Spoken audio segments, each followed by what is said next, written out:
నమస్తే, welcome to BCN news. నేను విజయలక్ష్మి. ముందుగా బీసీఎన్ ప్రేక్షకులకు వరలక్ష్మి వ్రత శుభాకాంక్షలు. ఇప్పుడు ముఖ్యాంశాలు.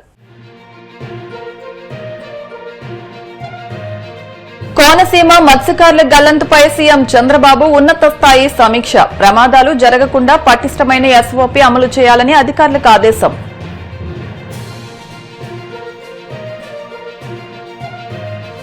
పోలీసు వాహనంలో యథేచ్ఛగా గంజాయి అక్రమ రవాణా చేస్తుంటే పట్టుకున్న మాపై అక్రమ కేసులు పెడుతున్నారు. Addanki MPP Prabhakar Reddy fire.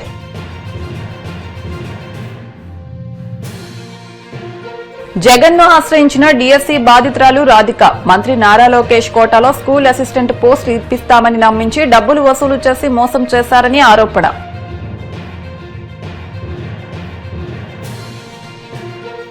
తిరుమల శ్రీవారిని దర్శించుకున్న సినీ నిర్మాత బండ్ల గణేష్. ఆలయ మర్యాదలతో స్వాగతం పలికిన అధికారులు. అంబేద్కర్ కోనసీమ జిల్లాకు చెందిన 7 మత్స్యకారుల గల్లంతు ఘటనపై ముఖ్యమంత్రి చంద్రబాబు తీవ్రంగా స్పందించారు. ప్రమాదాలు జరిగిన తర్వాత స్పందించడం కాదని, భవిష్యత్తులో ఇలాంటివి పునరావృతం కాకుండా పటిష్టమైన ప్రామాణిక కార్యాచరణ విధానం అమలు చేయాలని అధికారులను ఆదేశించారు. ఈ ఘటనపై ఆయన ఉన్నత స్థాయి సమీక్ష నిర్వహించి గాలింపు చర్యల పురోగతిని అడిగి తెలుసుకున్నారు. ప్రస్తుతం కోస్ట్ గార్డ్, మెరైన్ పోలీసులు విస్తృత స్థాయిలో గాలింపు చర్యలు ముమ్మరం చేశారు. సమీక్ష సందర్భంగా చంద్రబాబు కీలక ఆదేశాలు జారీ చేశారు. సాంకేతిక లోపాలు, భద్రతా వైఫల్యాలపై దృష్టి సారించాలని సూచించారు.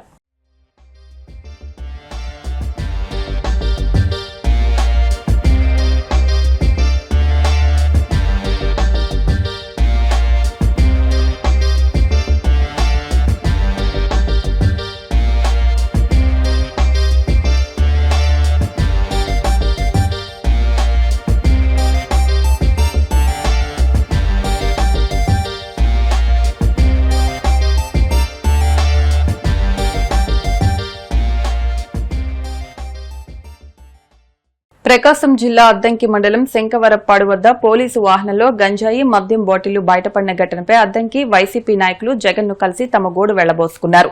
ఘటనను ప్రత్యక్షంగా చూసి వాస్తవాలను వెలుగులోకి తెచ్చిన తమపై అక్రమ కేసులు పెట్టి వేధిస్తున్నారని ఆయన దృష్టికి తీసుకెళ్లారు. అనంతరం తాడేపల్లిలోని వైసీపీ కేంద్ర కార్యాలయంలో అద్దంకి ఎంపీపీ ప్రభాకర్ రెడ్డి మీడియాతో మాట్లాడారు. వాహనంలో గంజాయి బయటపడిన విషయాన్ని స్థానికులు వీడియో తీస్తుండగా పోలీసులు అడ్డుకున్నారని, వీడియోలు తీస్తే కేసులు పెడతామని బెదిరించారని తెలిపారు. ఫోన్ చేసి వెహికల్ పిలిపించారు. 108లో ఎక్కించుకొని డైరెక్ట్ వాళ్ళని హాస్పిటల్ దగ్గరికి చేర్చి హాస్పిటల్లో జాయిన్ చేశాం. జాయిన్ చేసిన క్రమంలో వాళ్ళకి ఒక పాలపత్తి మంగమ్మ అనే ఆమెకి బాగా severe injuries, leg fracture, hand fracture అయితే దాన్ని వాళ్ళని ఒంగోలు షిఫ్ట్ చేయమని చెప్పారు. ఆ కోటిరెడ్డి అనే అతనికి హ్యాండ్ ప్యాచర్ అయింది.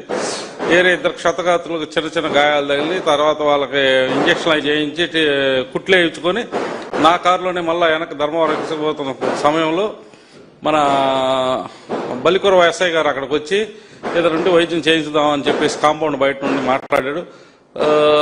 తర్వాత నేను వెహికల్ దగ్గరికి వెళ్ళాను. ఆ సమయానికి వెహికల్ దగ్గరికి వెళ్ళాక మా వాళ్ళంతా కుర్రోళ్ళంతా గుమ్మిగూడి వెహికల్స్ లో మద్యం బాటిల్ ఉన్నాయి, అయ్యున్నాయి అని చెప్పేసి చెప్తుంటే నన్ను కూడా ఆపారు. నేను కూడా దిగానండి. అక్కడ దిగినాక ఆ వెహికల్ గానీ వెనక డిక్కీలో గానీ అన్ని పరీక్షించగా ముందు డ్రైవర్ సీట్ లో ఒక బీరు బాటిల్, ఖాళీ మద్యం బాటిల్, వాటర్ బాటిల్ ఇవన్నీ కనిపించినాయి.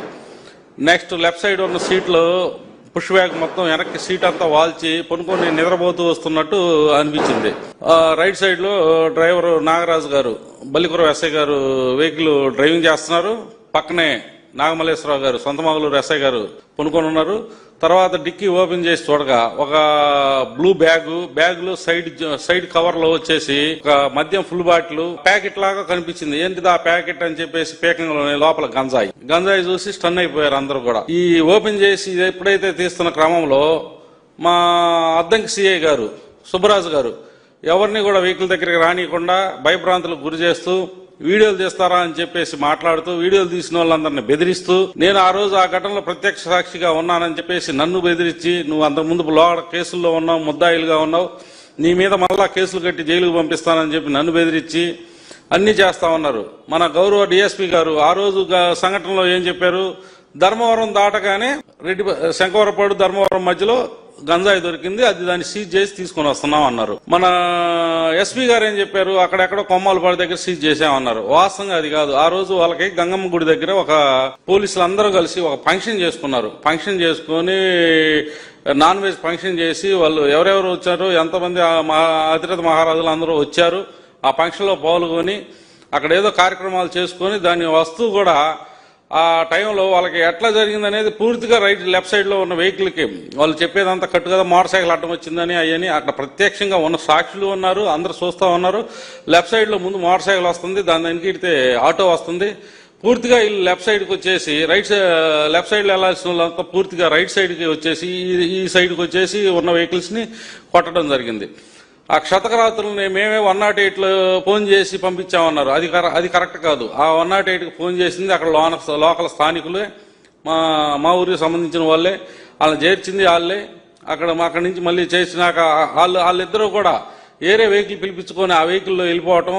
మా అద్దంకి సిఐ గారు ఈ వెహికల్కి ఎక్కడైతే దాని చుట్టూరు కూడా ఎవరిని రానియకుండా చేసి అక్కడ ఉన్న జనాన్ని అందరిని భయప్రాంతం చేసి ఏదైతే విషయం ఉందో దాంట్లో ఏముంది విషయం అనేది బయటికి రానియకుండా పొక్కనీయకుండా చేసి అన్ని రకాలుగా ఇబ్బందులు పెట్టి స్థానికులు ఎవరైతే ఉన్నారో వీడియో తీసినా లోపల అంతా మద్యం కనిపిస్తున్నా ఇంకోటి ఎన్ని కనిపిస్తున్నా వీడియో తీసుకోకూడదు, డిక్కీ ఓపెన్ చేయకూడదు అన్ని నేను స్వయంగా ఉండి అడ్డం పోయాను. ఏమంటే క్షతకరాతులు వాళ్ళకి కాలు ఇరిగి చెయ్యి ఇరిగి అందరూ వాళ్ళు ఎస్టీ ఒక పాలపర్తి మంగమ్మ అనే అయితే ఎస్టీ లావా అలా ఏమీ లేదండి. వాళ్ళ పరిస్థితి ఏమీ చెప్పకుండా మీరు ఎట్లా వెహికల్ తీసుకెళ్తారు అని చెప్పంటే ఇది గవర్నమెంట్ ప్రాపర్టీ, కేసు ప్రాపర్టీ, కోర్టుకు సబ్మిట్ చేసే క్రమంలో మీరు ఆపి మమ్మల్ని ఇబ్బంది పెడుతున్నారు అన్నారు. ఆ రోజు ఆదివారం సాయంత్రం 5:30 ఆదివారం రోజు కోర్టుకు ఎవరైనా ప్రాపర్టీ సబ్మిట్ చేస్తారంటే పంచనామా ఉండాలా, ప్రతిదీ ఉండాలా. ఏమీ లేకుండా ఒట్టి గంజాయి ప్యాకెట్ తీసుకెళ్లి కోర్టుకు సబ్మిట్ చేస్తామని జనానికి చెప్తున్నారు. ఆ తర్వాత ఈ కార్యక్రమం జరుగుతున్న తరుణంలో అక్కడ లోకల్ విలేజెస్ మొత్తం కూడా సిఐ గారి మీద బాగా ర్యాష్ అయ్యి, సార్ మీరు మాట్లాడటం పద్ధతి కాదు, మీరు నోటి దురుసు తగ్గించుకోవాలని చెప్పినా కూడా వినకుండా ఇది చేస్తా ఉంటే అంతలో డిఎస్పీ గారు అక్కడికి వచ్చారు. సుమారు 8:30 టైంలో డిఎస్పీ గారు వచ్చి సిఐ గారిని పంపించేసి అందరిని పక్కకు పిలిచి సర్దుబాటు చేసి, సార్ ఇది విషయం, ఆయనతో మీకు సంబంధం లేదండి, ఏదన్నా విషయం ఉంటే దెబ్బలు తగిన వాళ్ళకి కానీ క్షతగాతులకు న్యాయం చేపిద్దాం, రేపు ఉదయం నా దగ్గర రండి వాళ్ళ బంధువులు తీసుకొని నేను చేపిస్తానని చెప్పి హామీ ఇచ్చినాక ఆ వెహికల్ కానీ ఆటో కానీ ఇచ్చి పంపించడం జరిగింది. గంజాయి దొరికింది, మద్యం దొరికింది, మద్యం ఖాళీ బాటిల్ సీసాలు, బీర్ సీసా, సొగం దాగిన బీర్ సీసా ఉంది. అవన్నీ ప్రత్యక్షంగా ప్రతి ఒక్కరు వీడియో తీశారు. ప్రత్యక్షంగా కనపడుతున్నా కూడా అవి మొత్తం మేము సీజ్ చేసినవి మీ పోలీసులు అన్నీ కాదు అంటున్నారు. సీజ్ చేసి ఉంటే అట్లా తీసుకొస్తారండి అవి ప్రతిదీ. ఆ కార్యక్రమంలో పోలీసులే గంజాయిని అరికట్టాల్సింది పోయి పోలీసులు గంజాయిని తీసుకొస్తుంటే ప్రజలు అరికడితే ప్రజల మీద తిప్పి కేసులు పెడతామంటాం ఎంత విచిత్రంగా ఉంటుందో మీరు ఆలోచించాలా. ప్రజలు ఆలోచిస్తున్నారు. ప్రజలు మొత్తం ఈరోజు మన పోలీసు వారు కూడా అంతా వచ్చి మొత్తం చూశారు. మీడియా అడిగిన ప్రశ్నలకు సమాధానం లేదు. ఇదంతా కట్టు కథ అల్లారు అంతే. ఒక చోట దొరికిందన్నారు, ఒక చోట దొరికిందన్నారు, నిన్న ఒక చోట వేరే చోట కొలతలు కొలిశారు. ఇవన్నీ కట్టుకథలు కలుతున్నారు. జనం అందరికీ తెలుసు. కాకపోతే ఏంటంటే ఇది బయటకు వస్తే గవర్నమెంట్ మీద బ్యాడ్ నేమ్ వస్తుంది, పోలీసు వ్యవస్థ మీద బ్యాడ్ నేమ్ వస్తుంది అని చెప్పేసి ఇలాంటి సామాన్యులను ఇబ్బంది పెట్టడానికి చర్యలు తీసుకుంటున్నారు తప్పితే ఇది ముమ్మాటికి మెగా డిఎస్సీలో ఉద్యోగం ఇప్పిస్తామంటూ టీడీపీకి చెందిన వ్యక్తులు తనను దారుణంగా మోసం చేశారని ప్రకాశం జిల్లా ఒంగోలు మండలానికి చెందిన అభ్యర్థి రాధిక ఆవేదన వ్యక్తం చేశారు. మంత్రి నారా లోకేష్ కోటాలో స్కూల్ అసిస్టెంట్ పోస్ట్ ఇప్పిస్తామని నమ్మించి డబ్బులు వసూలు చేసి మోసం చేశారని పోలీసులకు ఫిర్యాదు చేసినా నిందితులపై ఎలాంటి చర్యలు తీసుకోవడం లేదని ఆమె వాపోయారు. తాడేపల్లిలోని వైసీపీ కేంద్ర కార్యాలయంలో మాజీ ముఖ్యమంత్రి జగన్మోహన్ రెడ్డిని కలిసి తనకు జరిగిన అన్యాయాన్ని వివరించి న్యాయం చేయాలని వేడుకున్నారు. అనంతరం మీడియాతో మాట్లాడిన బాధితురాలు రాధిక తనకు జరిగిన మోసం తీరును వెల్లడించారు. పర్సన్ వచ్చి వాళ్ళ నాన్న ఫ్రెండ్ కొడుకని పరిచయం చేసింది. అతను సైబర్ సెక్యూరిటీలో పోలీస్ ఆఫీసర్ గా చేసి వాళ్ళ ఫాదర్ హెల్త్ బాగాలేకపోతే వ్యాపారం చూసుకోవడానికి రిటర్న్ వచ్చాడు. తనకి చాలా సర్కిల్ ఉంది. నాకు కూడా ఏపీ టూరిజం లో జాబ్ ఇప్పించాడు, మీకు ఇప్పిస్తాడు. ఓసీ క్యాండిడేట్లకి అంత తొందరగా జాబ్స్ రావు, ప్రిఫర్ చేయడమే మంచిది, నేను తీసుకున్నాను మీకు వస్తుందని చెప్పి అమ్మాయి మమ్మల్ని మోసం చేయడం జరిగింది. చాలా తెలివిగా ఆ అమ్మాయి వాళ్ళ నాన్న ఫ్రెండ్ కొడుకు అని చెప్పి వాళ్ళ నాన్న ఫ్రెండ్ కొడుకు అకౌంట్ లో డబ్బులు వేపించింది. ఇప్పుడు తీరా చూస్తే ఆ అమ్మాయి అకౌంట్ లో నా అకౌంట్ కి డబ్బులు వేయలేదు కదా, అతని అకౌంట్ కి కదా మీరు వేసింది, మీరు అతనితోనే మాట్లాడండి, అతనితోనే తెలుసుకోండి అని ఆ అమ్మాయి సైడ్ అవ్వడానికి ప్రయత్నిస్తుంది. కానీ ప్రతి దాంట్లో అమ్మాయి ఇన్వాల్వ్మెంట్ ఉంది. అతను ఎవరో కూడా మాకు ముఖ పరిచయం కూడా లేదు. విజయవాడ కానూరు అడప భానుప్రకాష్ అతని పేరు. అతనికి వ్యాపారాలు ఉన్నాయి. నారా లోకేష్ గారితో దగ్గర వాళ్ళతో బాగా కమ్యూనికేషన్ ఉంది. సో మీకు డిఎస్సి ఏపీ మెగా డిఎస్సి లో స్కూల్ అసిస్టెంట్ గా పోస్ట్ ఇప్పిస్తామని చెప్పడం జరిగింది. మా దగ్గర అమౌంట్ తీసుకున్నారు, ఇవ్వలేదు. మేము పోలీస్ కేసు కూడా ఫైల్ చేశాము. అతను కూడా వచ్చాడు, ఎఫ్ఐఆర్ అయ్యింది. అతను వచ్చాడు, ఒప్పుకున్నాడు, నేను పలానా ఏపీ మెగా డిఎస్సి కోసమే అమౌంట్ తీసుకున్నాను అని ఒప్పుకున్నాడు. తన స్టేట్మెంట్ ఇచ్చెళ్ళాడు. ఇచ్చెళ్ళిన దగ్గర నుంచి ఎన్ని నోటీసులు ఇచ్చినా రావడం లేదు, పోలీసులు ఎటువంటి యాక్షన్ తీసుకోవడం లేదు. కంప్లీట్ గా మేడికొండ నాగజ్యోతి అనే అమ్మాయి అయితే అసలు ఈ స్టేట్ లోనే లేదని చెప్పేసి అదొక రీజన్ చెప్పి ఏం చేయాలని రివర్స్ లో మమ్మల్ని క్వశ్చన్ చేస్తున్నారు పోలీస్ వాళ్ళు. నన్ను ఎగ్జామ్ కూడా రాయనివ్వలేదండి వాళ్ళు. నువ్వు ఎగ్జామ్ రాస్తే మీ 2 అకౌంట్లు క్రియేట్ అవుతాయి, వీళ్ళు ఆల్రెడీ ఫేక్ అకౌంట్ ఒకటి క్రియేట్ చేస్తున్నారు. ఇన్ కేస్ మీరు క్వాలిఫై అవ్వకపోతే ఆ అకౌంట్ ఈ అకౌంట్ చూపిస్తాయి, అప్పుడు ప్రాబ్లం అవుతుంది. సో నువ్వు ఎగ్జామ్ కూడా రాయొద్దని నా లైఫ్ కూడా స్పాయిల్ చేశారు వాళ్ళు. సో ఇంకా నాకు డిఎస్సికి ఎలిజిబుల్ ఉంటుందో లేదో కూడా తెలియదు, ఓసీ కాబట్టి. ఈ రీజన్ చెప్పి నేను నీకు పుట్టబోయే పిల్లల భవిష్యత్ బాగుంటుంది ఇలాంటి వర్డ్స్ చెప్పి మమ్మల్ని మోటివేట్ చేయడం, మేము అప్పులు తెచ్చి పెట్టున్నాము. అప్పటి నుంచి అడుగుతున్నాము. ఆ అమ్మాయి రివర్స్ లో మా మీద కేసులు పెట్టడం స్టార్ట్ చేసింది. వీళ్ళు హెరాస్ చేస్తున్నారు, వీళ్ళు ఫోన్లు చేయిస్తున్నారు ఎవరెవరితో అని. సరే ప్రూవ్ చేయమంటే ప్రూవ్ చేయట్లేదు. ఎస్ఐ వాళ్ళు కానీ పోలీస్ వాళ్ళు కానీ వాళ్ళు ఇస్తామంటున్నారు కదా, వెయిట్ చేయండి, మీరు ఎందుకు ప్రొలాంగ్ చేసుకుంటున్నారు, వాళ్ళు ఇస్తారు కదా, వెయిట్ చేయండి అన్నట్టుగా మాట్లాడుతున్నారు. ఆ అమ్మాయిని పిలిపించట్లేదు, ఆ అమ్మాయి ఇక్కడికి రావట్లేదు, ఆ అమ్మాయి స్టేట్మెంట్ అయితే లేదు. ఇప్పటికీ కూడా మేము గట్టిగా అడిగితే మొన్నటి వరకేమో అతను ఇస్తానంటున్నాడుగా అని ఆ రీజన్ తో ఆపేశారు. ఇప్పుడేమో ఆ A1 అనే మేడికొండ నాగజ్యోతి అనే అమ్మాయి అసలు ఈ స్టేట్ లోనే లేదు, ఆ అమ్మాయి రావాలి. ఆ అమ్మాయి వచ్చిన తర్వాత మేము ఆ అమ్మాయి చేతికి మా చేతులతో నోటీసులు ఇవ్వాలి. మేము జగన్ సార్ని కలవడం జరిగింది. జగన్ సార్ మాత్రమే మాకు న్యాయం చేయగలరు అనిపించింది. మేము అందుకే ఇక్కడ వరకు వచ్చాము. జగన్ సార్ దీని మీద పరిశీలించి మాకు న్యాయం చేస్తారని మేము ఆశిస్తున్నాము. నాకు తెలిసినంత వరకు నాతో పాటు ఇంకొకరికి ప్రాసెస్ చేశారండి. అతని పేరు వేముల రామకృష్ణ, తనది కృష్ణా డిస్టిక్. తనకి నాకు ఒకేసారి ప్రాసెస్ చేస్తున్నారని చెప్పారు వీళ్ళే, మేడికొండ నాగజ్యోతి అడప భానుప్రకాష్. అతని పేరు లిస్ట్ లో వచ్చింది. ప్రజెంట్ అతను స్కూల్ అసిస్టెంట్ గానే కృష్ణా డిస్టిక్ లో జాబ్ చేస్తున్నాడు. నాకైతే రాలేదు సార్. అంటే మా వల్ల భీమవరం అర్బన్ డెవలప్మెంట్ అథారిటీలో గణపవరం మండలం లేకపోవడం ఏంటని సిపిఎం గణపవరం మండల కమిటీ ప్రశ్నించింది. సిపిఎం గణపవరం మండల సమావేశం స్థానిక బీటీ రణదివే భవనంలో జరిగింది. ఈ సందర్భంగా సిపిఎం జిల్లా కమిటీ సభ్యులు జక్కంశెట్టి సత్యనారాయణ, మండల కార్యదర్శి పెచ్చటి నరసింహమూర్తి మాట్లాడుతూ పశ్చిమ గోదావరి జిల్లాలో 20 మండలాలు ఉండగా 19 మండలాలు, 282 గ్రామాలు, 6 మున్సిపాలిటీలను భీమావుడ పరిధిలోకి తేవడంపై అభ్యంతరం వ్యక్తం చేశారు. భీమవరం జిల్లా కేంద్రంగా పనిచేసే అర్బన్ డెవలప్మెంట్ అథారిటీ అవసరాలకు గణపవరం మండల ప్రజలు భీమవరం వెళ్లాలా, ఏలూరు వెళ్లాలా అనేది అధికారులు స్పష్టత ఇవ్వాలన్నారు. ఇప్పటికే గణపవరం మండలం నియోజకవర్గంగా ఏలూరు జిల్లాలో ఉందని, రెవెన్యూ పరంగా పశ్చిమ గోదావరి జిల్లాలో ఉందని అన్నారు. ఇప్పటికైనా జిల్లా అధికారులు, ప్రజాప్రతినిధులు గణపవరం మండలంపై స్పష్టత ఇవ్వాలని కోరారు. ఈ సమావేశంలో గుత్తుల శ్రీనివాస్, మెంటే సూర్యారావు తదితరులు పాల్గొన్నారు.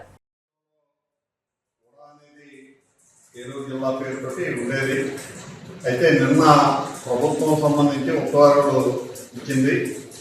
అందులో పశ్చిమ గోదావరి జిల్లాలో 20 మండలాలు ఉంటే 19 మండలాలు, 6 మున్సిపాలిటీలని, 282 గ్రామాలని మొత్తం ఈ భీమా ఉడాగా ప్రకటించడం జరిగింది.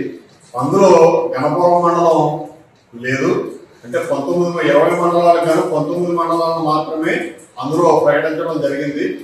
ఇప్పటికే ఈ మండలం సంబంధించి ఊటూరు నియోజకవర్గంలో ఉండటం, మొన్నటి వరకు ఏలూరు జిల్లాలో ఉన్నది. ఇప్పుడు పశ్చిమ గోదావరి జిల్లాలోకి మారిన తర్వాత ఇది పశ్చిమ గోదావరి జిల్లా భీమా ఉడాలో ఉండాలి. కానీ ఈ మండలాన్ని ఇప్పుడు ఎటు కాకుండా ఈ జిల్లాలో లేకుండా చేయడం అనేది సరైనది కాదు అనేది సిపిఎం పార్టీ గణపవరం మండల కమిటీ ఈరోజు ప్రభుత్వానికి విజ్ఞప్తి చేస్తా ఉంది.